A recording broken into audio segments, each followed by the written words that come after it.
We're two best friends. Two mediums that live in a virtual dream house. Have our podcast taped and find out what happens when spirits get real. Real funny. By the way, if you don't like cuss words, Dana, what do we rate it? We're rated M for mediumship or Matt's immature. I thought it was Matt is awesome, but whatever. Enjoy this episode. This is I'm a Medium. Ask me how. I'm a medium, ask me how. Hi, Barbie. Hi, Barbie. How are you? Hi, Matthew Tapp. Hi, Dana Willie. What are you doing? I'm really excited to have a podcast about mediumship that is actually about the Barbie movie, too. Me too. Look, I just want to give the viewers viewer discretion, okay? If you haven't seen this movie, I don't know where you've been. Have you been under a rock? It's cool. But go see the movie. Just a heads up, there's going to be some spoilers because we're going to talk about things that we saw in this movie, how it could relate to mediumship, and why it hits a chord in both Dana and myself. So, buckle up. It's like we knew. Does that make us psychic that we decided to do like all of our rebranding and stuff to Barbie before we saw the movie, that we knew that it was going to be like so mediumship like? We did. We're that psychic. We're psychic AF. Yeah. I was going to say or did we just want it to be so much about mediumship that we are making all of this fit? We're making it fit. Yes, no, I don't know, bitch. No, honestly, I actually had a lot of people after I saw it, because I think they were waiting for me to see it, message me after I saw it. And he's like, did you think it was about mediumship too? And I was like, yes, I thought it was about mediumship too. So it's not just, I don't think it was just me. And I don't think it was just Matt. There are themes in this movie that are like, oh yeah. Yeah, there's themes about life, obviously, as a grand perspective. And then obviously things that we pop up with mediumship all over the place. So yeah, here's your warning. If you intend on watching the Barbie movie, just pin this for later to listen to after you watch the Barbie movie. But run, don't walk, go see that movie. It is one of the best movies I've ever seen, hands down. It changed my perspective on a lot of stuff. Like when I first saw the trailer and I first saw it, I thought it was going to do nothing with mediumship. I was like, oh, this is going to be a fun movie, whatever. I thought it was going to be like, you remember the Brady Bunch movie? How those in the 90s, how they just never got out of the 70s? I thought it was going to be something like that. I was like, okay, this is going to be hokey. But then I sat and watched it. And I was like, I called you after and I was like, what did I just watch? Like, what the fuck did I just watch? I watched something amazing just unfold in front of my eyes. Not only is it a gorgeous movie, but it had a lot of meaning to it that didn't just stick to women versus men, but it was so layered. And I was like, I think this is my favorite movie about a doll and I don't care. And I'll totally be okay with that. But I think I want to kind of start at the beginning, and I think we should, around the spiritual awakening of what Barbie goes through. Yeah, she starts off as like, everything is perfect. My hair is perfect every day. And I wake up and it's beautiful. And it's this picture perfect thing every single day.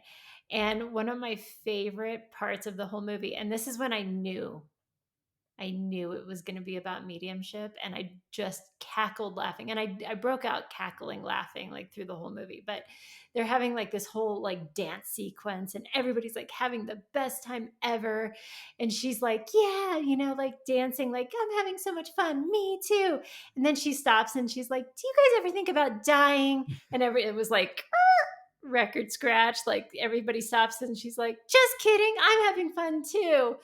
And it was that moment that I think every single medium thinks about, and every moment that we think about as mediums going out into the real world and telling people what we do, or anytime we start talking about what we do, because society gets so weird talking about death. People get so uncomfortable talking about death and dying.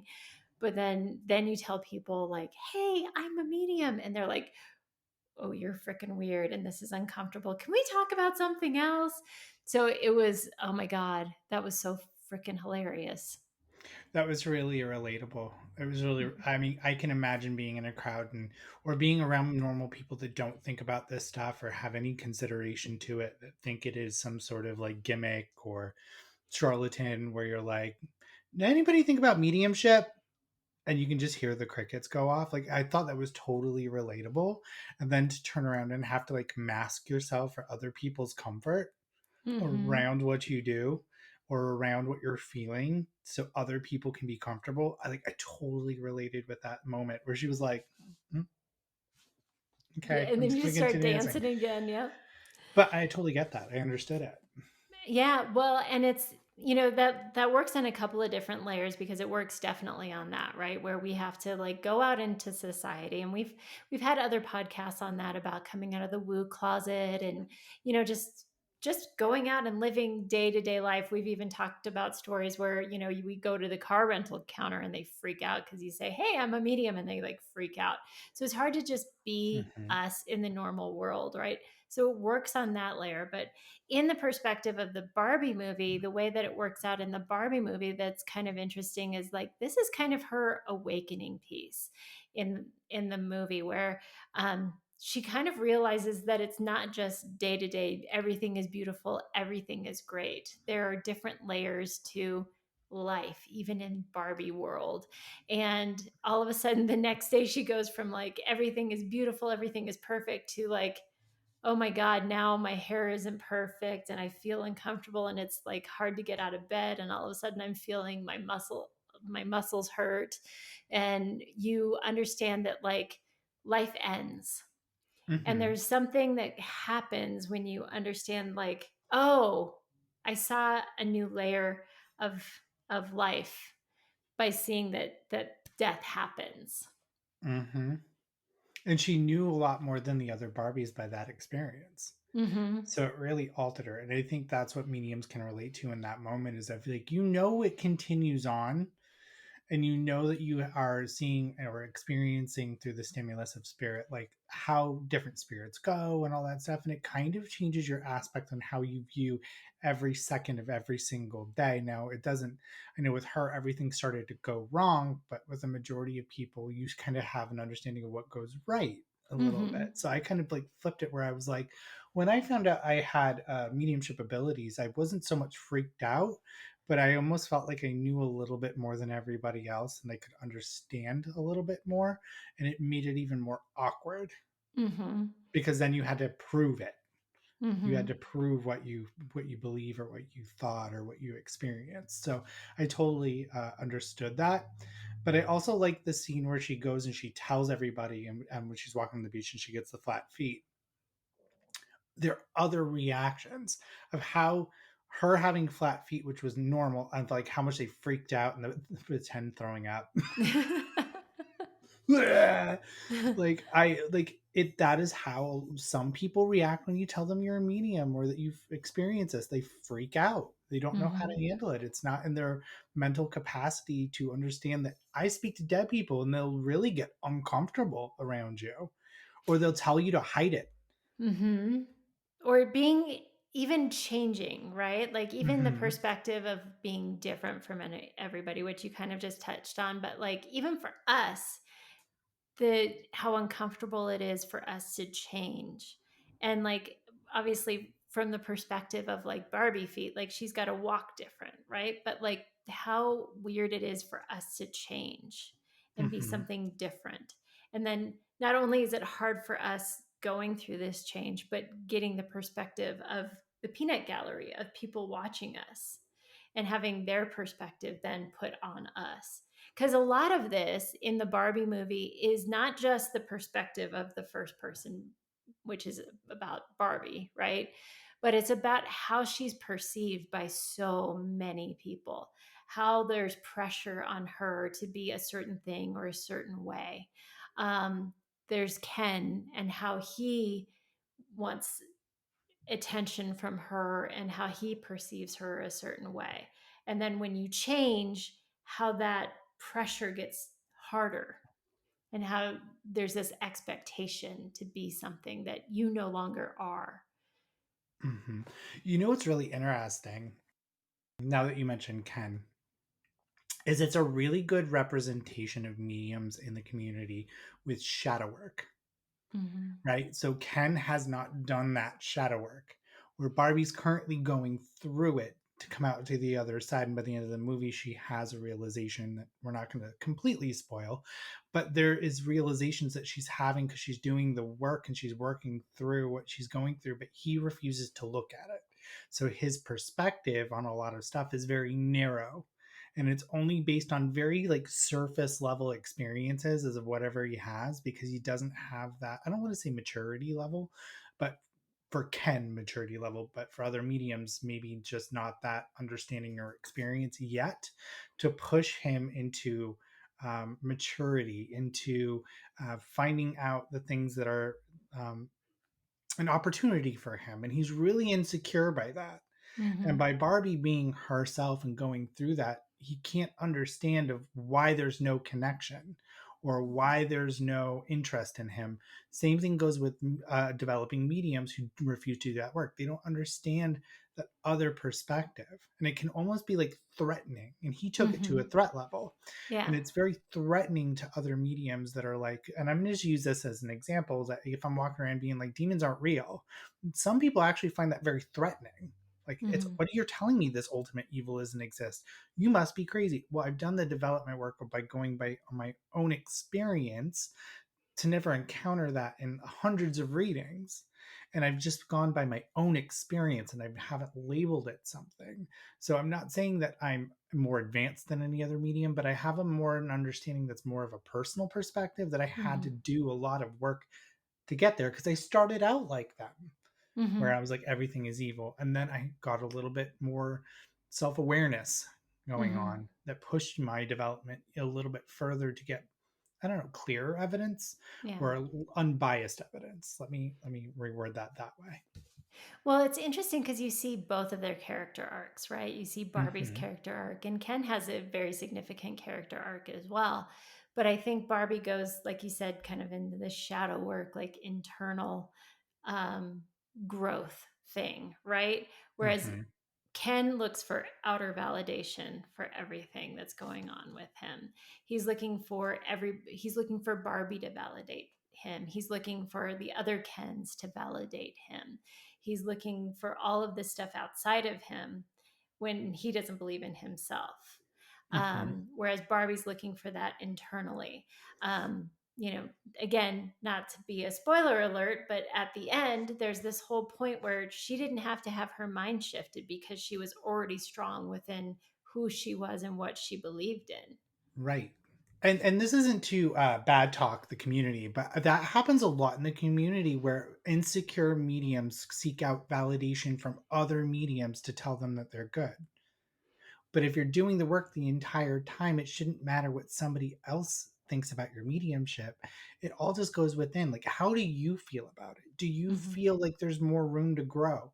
And I think that's a big problem because a comparison comes in and we start comparing what my journey doesn't look like theirs. I must be broken, or I need validation because this medium's really good. So I need that validation for that medium to tell me I'm really good. And it makes sense with that, like where Ken was, because he needed Hmm. validation from Barbie to feel like he was actually more than rather Yeah. than less than, where he's walking around all the time. And if you think about it, Ken was not a bad guy. He Mm-mm. did bad things because he was looking for that validation. He He didn't was know seeking better. attention because he was seeking a validation, but he wasn't a bad guy. But he did things that that got validation or attention in negative ways, right? Right. So I always say, like, I think this is an important distinction to make, because I think sometimes we villainize people or label somebody as bad when they're not bad people, but sometimes we can have poor behavior. Right. I agree with you 100%. I also, since we're on the topic of Ken, we're going to go into the patriarchy a little bit. And I think like how I related that to the movie was more like bias and like looking at things at face value. So when he goes into the real world and he sees like the patriarchy as face value, it looks really good and exciting. And then he tries to bring it back and emulate it in Barbie land, and it doesn't land. And I think that's a lot to do with like way I view a lot of religious bias or religious dogma, or certain things that we don't have a quite an understanding for, but we have a concept of, that we try to make it fit in our own practice, and that sometimes it does not translate well, and you have to kind of understand a little bit more of it to have it click and have an understanding of it. Does that kind of make Mhm. sense? So like that's like unstuck spirits and trap spirits. Like I think we see that in a lot in the media, and we might have like a little experience with those terms, but then we misinterpret a lot of evidence and try to make that fit into our practice, and it just almost comes out flat because there's not enough evidence to back it up, Right. right? And so I think that's a similar with Ken going out with the patriarchy, and he didn't see enough evidence to back it up, but he had an understanding of it enough to come back and do, I don't want to say damage, but he damages some people along the Right. way. Well, he read a book and then ran full force into it, right? Hmm. Where maybe if he would have read two books, he would have realized, oh, this doesn't turn out so nice, or this isn't exactly what I thought it was going to be, and it had more to do, and I think we are very quick to jump on a bandwagon or jump Hmm. onto a concept without fully fleshing it out, or we get overly excited about something and we just jump full on head into it without fully engaging and researching and looking into something. And it's really easy for us to do that. And it always starts out with good intention. Mhm. So I always want to say, like, Ken had good intention to go back and help the other Kens. Like he didn't take into consideration. So I think sometimes we can be a little naive about our points of view with good intention, that we can do harm if we don't do enough research and development. And I think that's what Ken could have done with a little bit more research, is he could have gone back and done it in a different way to get everybody united, but it wasn't like that. Yeah.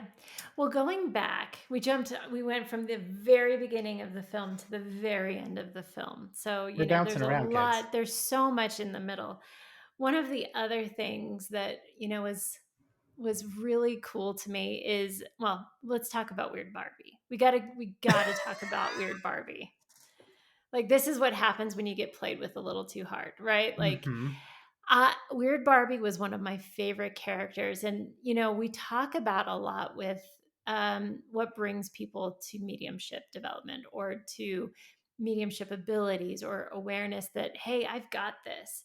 And what is it? A lot of times it's trauma, it's significant loss, it's going through it. And Weird Barbie has this amazing knowledge about her. She is like so cunning, so smart, so like amazing. And she's a little battered, she's a little bruised, but she is like one of the unsung heroes of this movie. And I think it was really cool because I think they could have had an opportunity to like really mock this character, and they really celebrated how somebody like this is actually the hero. Well, did you notice that they actually treated her character like she was the old witch in the woods, or that like wise seer, but she was weird and needed to be like segregated from everybody else? Mhm. Like that is so relatable on like psychics, like the side of the road psychic that's just like they know a lot, but they're like off to the side, and everyone's Yeah. like, and they only went to her when they had a problem. And that Mhm. happens to a lot of mediums, especially in like real life normal people, is like they'll kind of reject you, Mhm. right? And then when Until they some need you. until they need you, and then when somebody passes away, they automatically run to you, and then they're like, "Please help me." And that's kind of what happened, I think, with Barbie. If we were going to say she was a medium, is that she started to realize that she had mediumistic abilities and had to go to somebody that was already developed. Mhm. And I was like, "Ooh, ooh, that clicks, it tracks." Yep. But Weird Barbie is such a cool character and just so amazing in that. And I love how you explain that. That's a really cool thing. But she gets Barbie to the real world. And I think, as part, I like to be careful whenever we use terms as like spiritual awakening or Hmm. anything like that. But this really is, if we're going to use this whole Barbie movie in context to mediumship, this is Barbie's spiritual awakening. This is her kind of Hmm. awakening and into her awareness of what is really going on around her. And this, her going to the real world and seeing people with emotion, and she's hit with empathy for the first time of feeling what somebody else is going through. She is hit by this moment of like, oh my gosh, this is what true joy feels like. This is what sadness feels like. This is what anger feels like. And she feels like the full spectrum of emotion for the first time, and how like dynamic and how much that like how crazy that is. And she's like really like moved by the whole experience, and it's overwhelming and overtaking to her. And I remember that, obviously I've been a human, I haven't been a Barbie. Well, maybe I have, but I remember that in 2017, as part of me stepping into this work, before I even like really seeked out any development, I just felt overwhelmed all the time. Every time I would go to like a public place, I would go to the grocery store, and I would feel completely overwhelmed by everybody's emotion. Like I would walk to the grocery Mhm. store and I'd feel like, oh my gosh, I feel like really happy all of a sudden because somebody was happy and laughing. And then the next aisle, I would feel really sad because that person was sad. And it was feeling emotion on such a deep level that it was overwhelming. So I felt that moment in that movie so deeply. You related. Oh, related so hard. But what was interesting about it, it was overwhelming to her, but there was this sense of enjoyment that she got out of it. She was like on this ride. But what I liked about it, obviously there was that layer of it, but people often ask, like, why do bad things happen to good people, right? Or why do we choose to come to Earth? Because it's hard here, right? And that moment in that movie was like, that's why people decide to come here. Because, I think in spirit, what's been shown to me over and over again is that it's good over there, that there's peace, there's ongoing spiritual growth over there, and they grow in spirit as souls. Um, but there's something that happens here on Earth, and there's a dynamic in the complexity of emotion that we get to feel. We get to feel sadness here. We get to feel happiness here on a different level. And because we feel sadness, we get to appreciate the happiness in a way that we don't in any other way, right? I Mhm. always told my kids, I was like, if I took you to Disneyland every single day, it would cease to be fun. You wouldn't appreciate it the same way. And I feel like that moment in the Barbie movie is when she really appreciates how precious every emotion is here on Earth, even the tough ones. Mhm. I agree. I agree. It was such a beautiful moment. I like the bus. I just want a moment for the bus stop where she looks at the old lady and Mm. just, yeah, Says you're beautiful. you're beautiful. And she's, I know. I was like, oh, I want to be the old lady. Um, I want to talk about the feedback and criticism. So she's in the real world. She has to find the little girl playing with her. She ends up going tracking this girl down, and then she approaches them. And she's like, I'm Barbie. And they were like, no, girl, let me hand you your ass. And they rip her apart.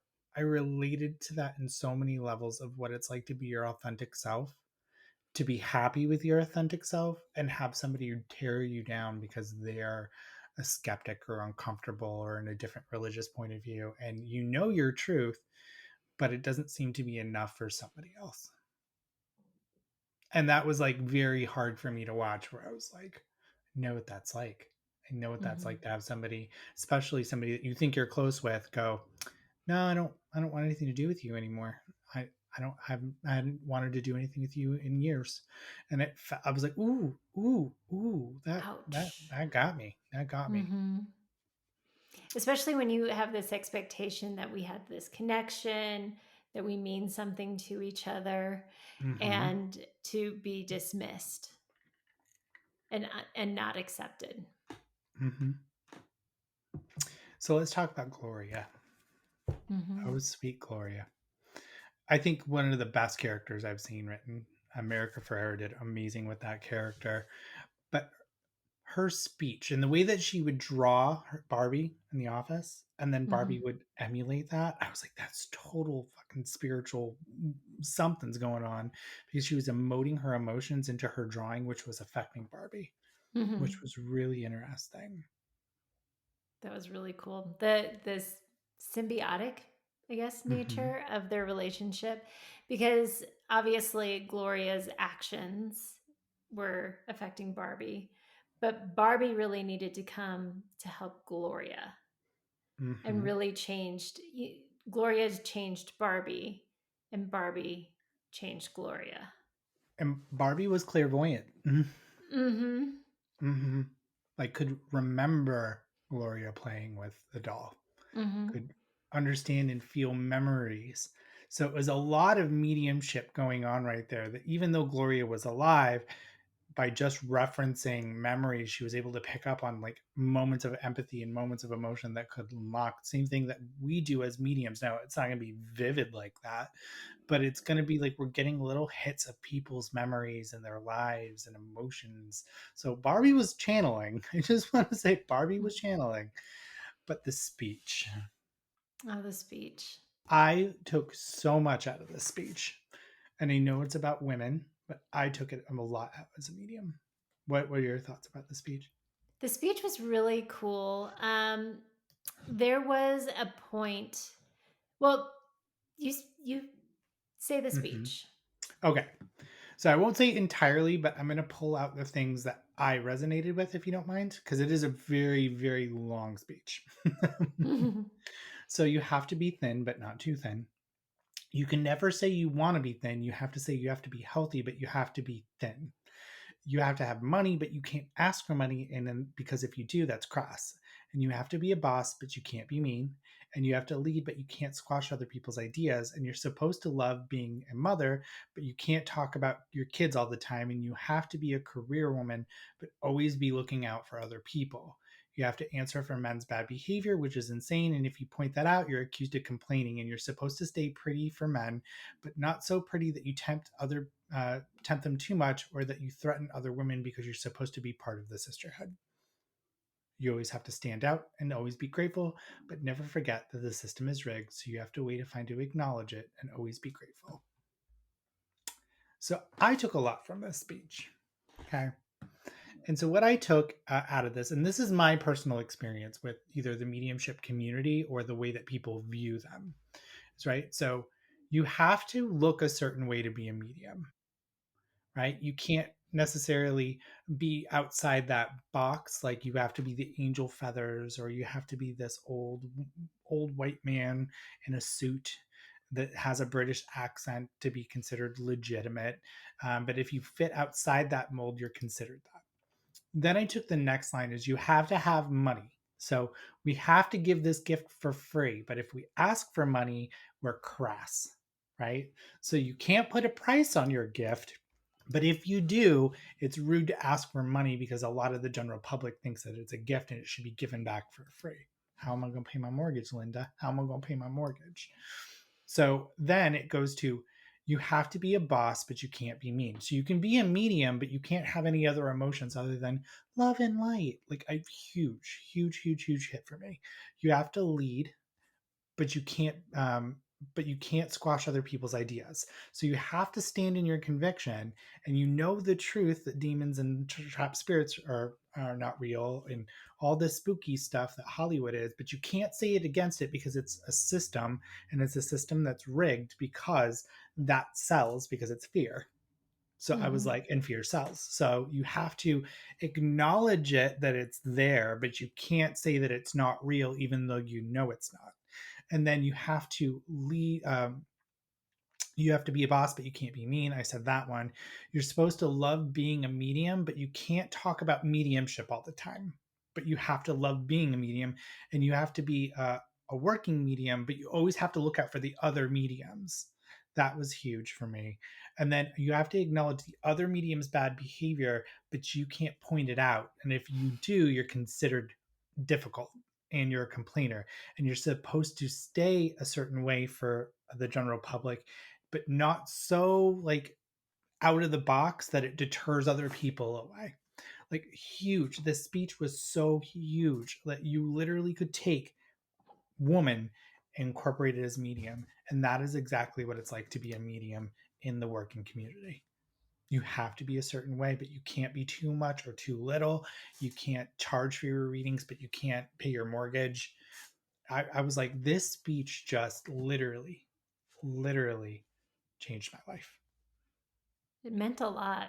It meant a lot because I think also as mediums, so there's a couple of things about that speech, but I would say that like it's also very restrictive to feel that we have to fit. It's funny we talk about Barbie boxes, fitting in a box, right?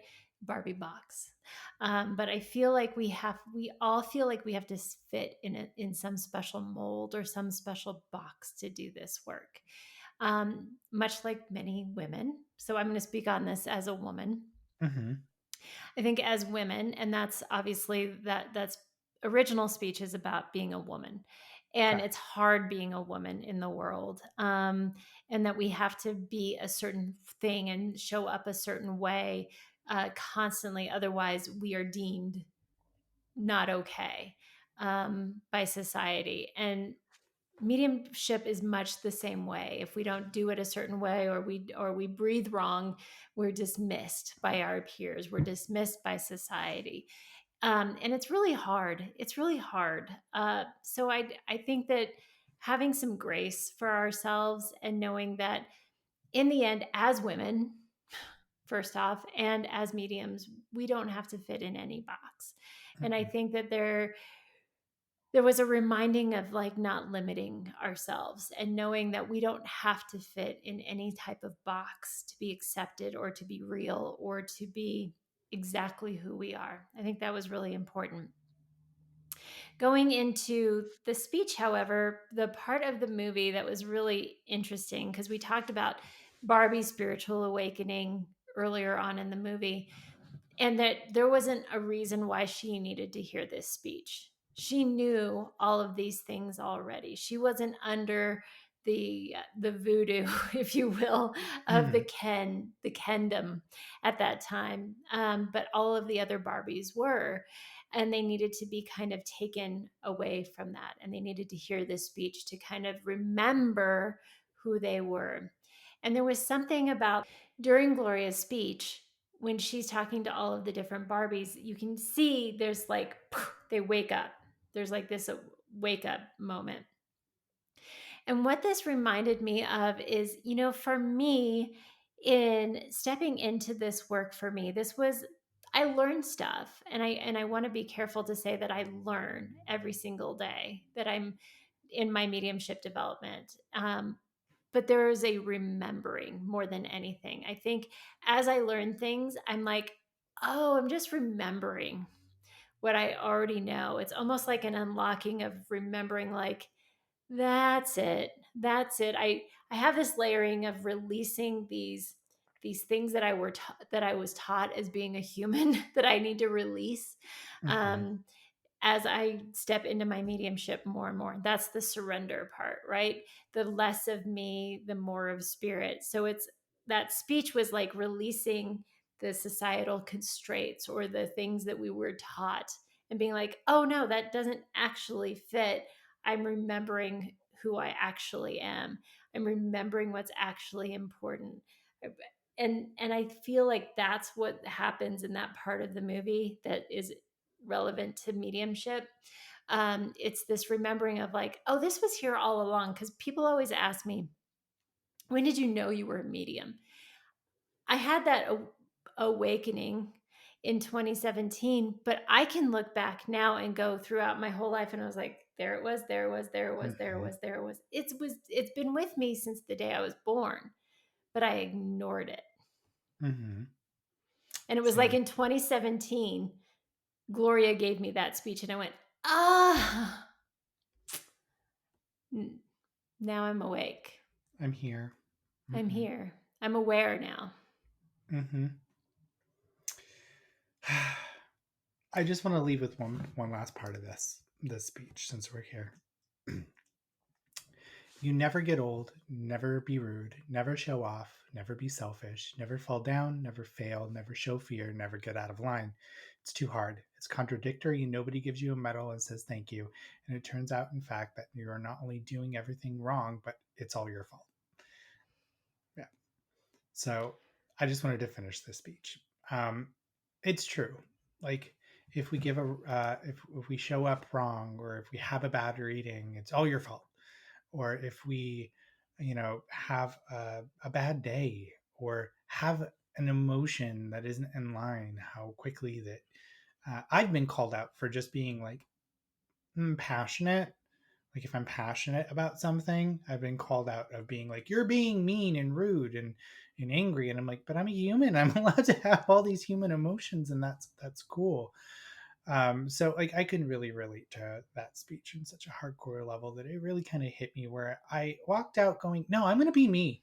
I'm going to be me, because there's no reason that I should conform for other people's comfort, or I'm not authentically being myself, or living my life, or practicing the way I feel is appropriate for me, because I have a special spice. Then I can bring that to the world, that I don't need to have angel feathers and, cards from heaven, or oracle cards to be a great reader, that I am enough, and I don't need to play a paradoxal society standard of what a medium is. Like, I don't need the 7,000 rings and the crystals around my neck to show that I'm a spiritual person. I just need to show up and be myself. I Mm-hmm. just need to practice and just be the best medium that I possibly can be. And I don't need to have a deck of oracle cards, or a deck of tarot cards, or a Ouija board, or anything else other than just myself, and my empathy as a human, and my ability to step out of the way when it's appropriate, which leads me to the conversation with Ruth Handler at the end of the movie. She becomes human. Mm-hmm. What's cool about that, it's the decision she Mm-hmm. makes Mm-hmm. to become human, from full circle moment of like, do you guys ever think about dying, to understanding of what you're actually signing up for. Mm-hmm. And she chose to be a human, and Mm-hmm. she knew that it was going to lead to death, Mm-hmm. which the gynecology appointment at the end I still don't get.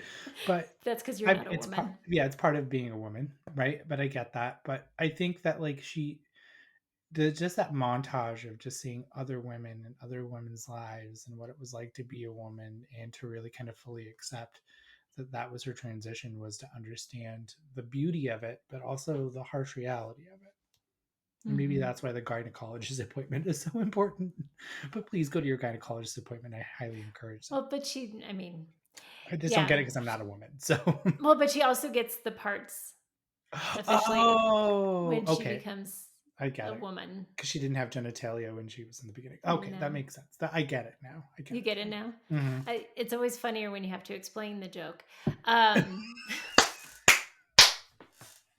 I'm not a smart man, but I know what parts are. yes. Yes. No, I think it's so beautiful. That was the tearjerker part of the movie, of when you realize again how beautiful life is.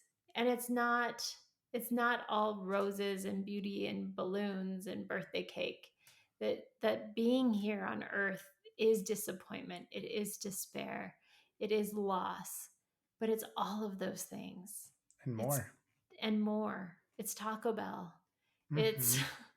sometimes having an upset stomach after eating Taco Bell. It's all of the different, it's life is so beautiful and so precious. And I think that is, as a medium, what I've taken away more than anything. Like, obviously, I know without a shadow of a doubt through my work that we continue on, that the soul continues on. And I know that. And I know that there's nothing but love on the other side. I feel that. I know that.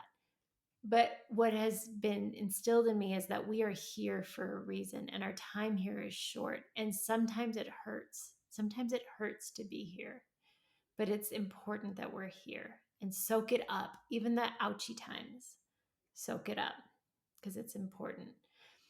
But let's just, for before we let everybody go, I want to talk about the arch of Ken, and how he kind of falls into accepting himself at the end. Mm-hmm. And there was this beautiful moment at the end where Barbie realizes her faults at the end as well. She took accountability. She took accountability. And it wasn't just because none of us are perfect, Mm-mm. not even Barbie, right? And Barbie took accountability. And what I love most about that is she could take accountability for how she made somebody feel, but not feel bad for bending over backwards or doing something that she didn't want to do. Mm-hmm. Like she could say, I'm sorry that you felt bad because I made, this and this and this happen, but not doing something out of uncomfortability because it wasn't in alignment with her to do it. And I thought that that was really important because, we have choices to participate in relationships or not in whatever level we want to. But I just appreciated that part because she didn't like go, okay, well, I know that you really wanted me part of your life. And so I'm gonna give that to you. No, she said, now I realize that I participated in something and made you feel like I was gonna give you more than I was going to. And I never did. And I'm sorry for that. But I'm still not gonna give it to you. you Mm-hmm. know? But there Mm-hmm. was authenticity about like, here's what I'm willing to give. I love that. And I appreciated that. I appreciated not bending or having this like he falls in love with her and her falls in love with him at the end kind of ending. I What I, appreciated that ending. what I liked about it and how I can relate it to like the mediumship is kind of like eyes on your own paper, right? So it's kind of like looking at what other people are doing and knowing that they're going to get there, and it may not be as fast as we want them. Like I want everyone to have an amazing mediumship reading, and some mediums are just going to get to that finish line at the end with development as quick as I would like them to, because I'm a perfectionist when it comes to mediumship. But they'll get there, and I think finding value in themselves and doing the work themselves, and I can't force that on them, just like Barbie can't force empathy on Ken, and she can't force him to grow up, and she can't force him, but he had to do it on his own because he kind of fell to his value of what she saw, like what she saw in him, Mm-hmm. right? And I look at that as like underdeveloping mediums or mediums that compare their journey to other people is my opinion of anybody's mediumship means nothing. What is Mm-hmm. your opinion? And I think when you start to stop and you look at your own practice and your own thing, you're going to get to the other side, but you don't need my validation and you don't need me to look at you for you to be an amazing medium. Just go out and get development, do the work, and eyes on your own paper. Mm-hmm. That's how I kind of took his story arc, because there's a lot of mediums that are not waking up that there's actually work to do. And I'm Mm-hmm. not here to remind them, and nor will I look at other mediums and go, I approve of you and I don't approve of you. I approve of you, you know? And just because nobody did that for me either, I had to sit with myself and say, well, where do I want to take my mediumship? How do I want to use this ability? Where can I bring the most contribution that's going to make me feel fulfilled? Me Mm-hmm. feel fulfilled in my mediumship. That's Yeah. how I took that. Yeah. And it's okay to take accountability, and it's also okay Mm-hmm. to participate in Agree. whatever relationships you want to participate in to whatever level you want to, but Mm-hmm. just do it with honesty and authenticity. And Yeah. I appreciated that a lot. Yeah. I love it. Well, he's Knuff. He is Knuff. uh, And he showed a lot of growth at the end. And I he think, did. that was a lesson that was imparted to us many, many months ago of you can't save everybody. Sometimes they have to figure it out on their own. Yeah. And and that kind of gets illustrated in that part of he figures it out on his own. She didn't have to swoop in and Mm-hmm. save him. She kind of had to let him fall down on his own and figure it out. And he Mm-hmm. did. And that's love. Hmm. That's love. Sometimes Sometimes love. love is letting people go. Mm-hmm. And sometimes love is letting them figure it out on their own. Never shutting doors, but always saying, "Hey, when you figure that out, you can come back." Hmm. So this movie is fucking layered. Yes, and I can't wait to watch it again. Mm-hmm. We're gonna watch it together this time. Mm-hmm. Mm-hmm. Mm-hmm. Well, Dana, I think we've wrapped it up because it's plastic and fantastic. Yes, I can't wait till the next Transformers movie comes out so we can make a Transformers and Mediumship movie. Look, I just made this pool coffee table. I can't make this Optimus Prime. I don't know if I'm going to. I don't know. I'm just trying to think like what's the next movie we can tie to mediumship that has, but who knew? Like I didn't Who knew? listen. I had no idea that when the Barbie movie would come out that I would be like, "Oh, this has everything to do with mediumship." This is way better than Heavenly Kid. Listen. Nothing is better than Heavenly Kid. Well, Well, we bracelets will love kill you you. guys. You I guys love are you. yeah. You guys are the light of 100,000 Malibu Barbies. Mm-hmm. We won't zip tie you in that box, trust me. But we love you all. You're in our hearts. Tina, I love you too. Okay. I was like, what else are you gonna say? Bye. Bye.